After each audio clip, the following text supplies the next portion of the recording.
আসসালামু আলাইকুম। আপনার পর্দায় যে ঈদ উল ফিতরের পোস্টারগুলো দেখতে পাচ্ছেন, আপনারা চাইলে কিন্তু এই পোস্টারগুলো আপনার নিজের মতো করে, অর্থাৎ আপনার ছবি দিয়ে, আপনার নাম দিয়ে সেটাকে কিন্তু আপনার মোবাইলে সেভ করে আপনি আপনার সোশ্যাল মিডিয়া, স্পেশালি আপনার ফেসবুকে কিন্তু খুব ইজিলি পোস্ট করতে পারেন। প্রসেসটা খুবই ইজি, চলুন আপনাদেরকে দেখাই। শুরুতে আপনি চলে যাবেন গুগল প্লে স্টোরে আসার পর এখান থেকে আপনি লিখবেন বিজি রিমুভার, লিখে সার্চ করবেন। এখন আপনার সামনে অনেকগুলো অ্যাপস চলে আসবে। এখন এখান থেকে হচ্ছে এই অ্যাপসটাকে দেখেন, ব্যাকগ্রাউন্ড রিমুভার, তারপর হচ্ছে remove.vg, এই অ্যাপসটাকে ইনস্টল করে নেবেন। এটাতে শুরুতে আপনাকে যে কাজটা করতে হবে সেটা হচ্ছে আপনার ছবির ব্যাকগ্রাউন্ডটাকে রিমুভ করতে হবে। ওকে, এইটাকে আপনার ইনস্টল করার পর আপনি ওপেন বাটনে ক্লিক করবেন।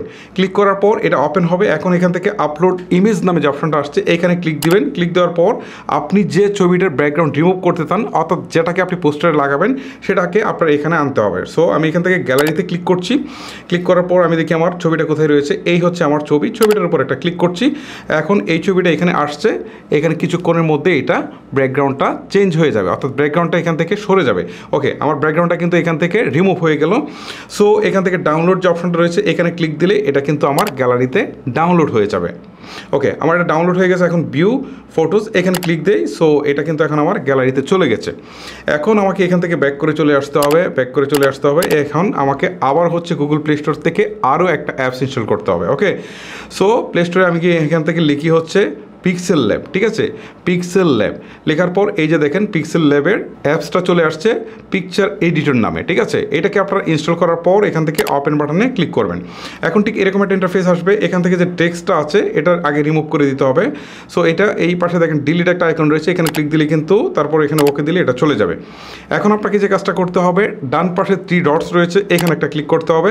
ক্লিক দেওয়ার পর হচ্ছে ইউজ ইমেজ ফ্রম গ্যালারি, এখানে ক্লিক দেই। এখন দেখেন এখান থেকে কিন্তু আমার বেশ কিছু টেমপ্লেট দেখাচ্ছে। ওকে, এইটা ধরেন একটা টেমপ্লেট, আমি এখানে ক্লিক দিলাম, এটা চলে আসছে। এখন নিচের দিকে হচ্ছে টিক চিহ্নটাতে একটা ক্লিক দিই। এখন কথা হচ্ছে এই টেমপ্লেটগুলো আপনারা কোথায় পাবেন? ঠিক আছে, এই টেমপ্লেটগুলো আপনারা যদি ফেসবুক থেকে দেখে থাকেন তাহলে আমার কমেন্টেই কিন্তু এই ছবিগুলো আপনারা পেয়ে যাবেন। এটাকে জাস্ট হচ্ছে ডাউনলোড করে নেবেন। ওকে, আর যদি আপনারা ইউটিউব থেকে দেখে থাকেন তাহলে আমার ভিডিও ডিসক্রিপশন বক্সে এই সবগুলো ছবির একটা গুগল ড্রাইভসের লিঙ্ক পাবেন, সেটা থেকে অবশ্যই আপনার ছবিগুলো ডাউনলোড করে নেবেন। ওকে, এখন ছবিটা চলে আসছে। এখন আমাকে যে কাজটা করতে হবে, শুরুতেই যে আমি ব্যাকগ্রাউন্ডটা রিমুভ করেছিলাম আমার ছবির, সেটা আনতে হবে।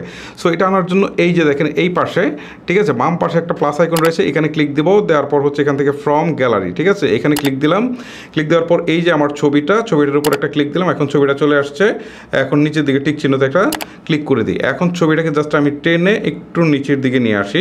আর এটাকে আমি বড় করতে চাইলে এই যে কর্নারে ধরে টেনে এটাকে আমি কিন্তু বড় ছোটো করতে পারছি। ওকে, আমি এটাকে একটু বড় করে দিলাম। আচ্ছা, এইটাকে আমি এইখানে বসিয়ে দিই, একটু উপরের দিকে রাখি।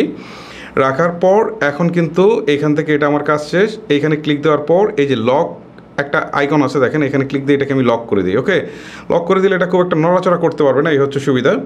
এখন আমাকে আরও একটা ছবি বসাতে হবে। সো এখানে প্লাস আইকনে ক্লিক দিয়ে আবার হচ্ছে ফ্রম গ্যালারিতে যাব। যাওয়ার পর হচ্ছে এখান থেকে এই ছবিটার উপরে ক্লিক দিব। ওকে, এই যে দেখেন ছবিটা চলে আসছে। সো এইটাকে আমি এখানে নিচের দিকে ঠিক চিহ্ন ক্লিক দিই। ক্লিক দেওয়ার পর এটাকে একটু বড় করে দিতে হবে। ওকে, আমি এখান থেকে কর্নারে ধরে টেনে একটু বড় করে দিই। আবার হচ্ছে এটাকে একটু বড় করে দিই। ওকে, বড় করে দিয়ে এখন এটা কিন্তু বসালাম, দেখতে পাচ্ছেন চমৎকারভাবে কিন্তু বসে গেলে। এখন এখানে ক্লিক দিয়ে এইটাকেও আমি লক করে দিই। ওকে, এখন কিন্তু আমার কাজ শেষ। এইখানে কিন্তু এই দুইটা জিনিস বসে গেল। এখন নিচে আমি আমার নাম লিখব, তারপর হচ্ছে আমার পদবি যেটা রয়েছে সেটা আমি লিখব।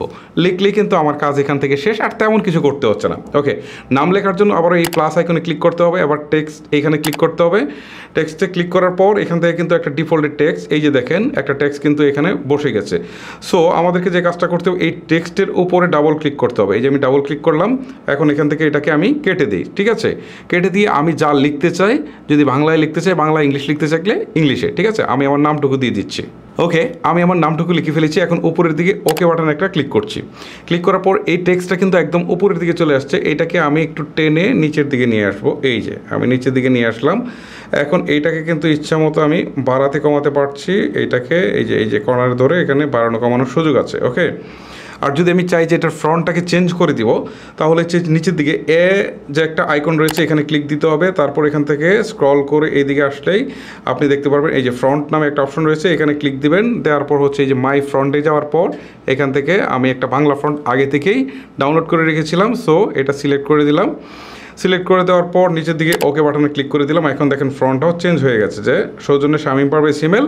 তারপর যদি কোনো পদবি দিতে চাই সেটাও কিন্তু দিতে পারি, ঠিক আছে। আমি শর্টকাটে বোঝানোর জন্য আমি আর কিছু দিচ্ছি না, আপনাদের পদবি যা দিতে চান সেটা দিয়ে দিবেন। এখন কিন্তু আমার পোস্টারটা প্রিপেয়ার্ড হয়ে গেল।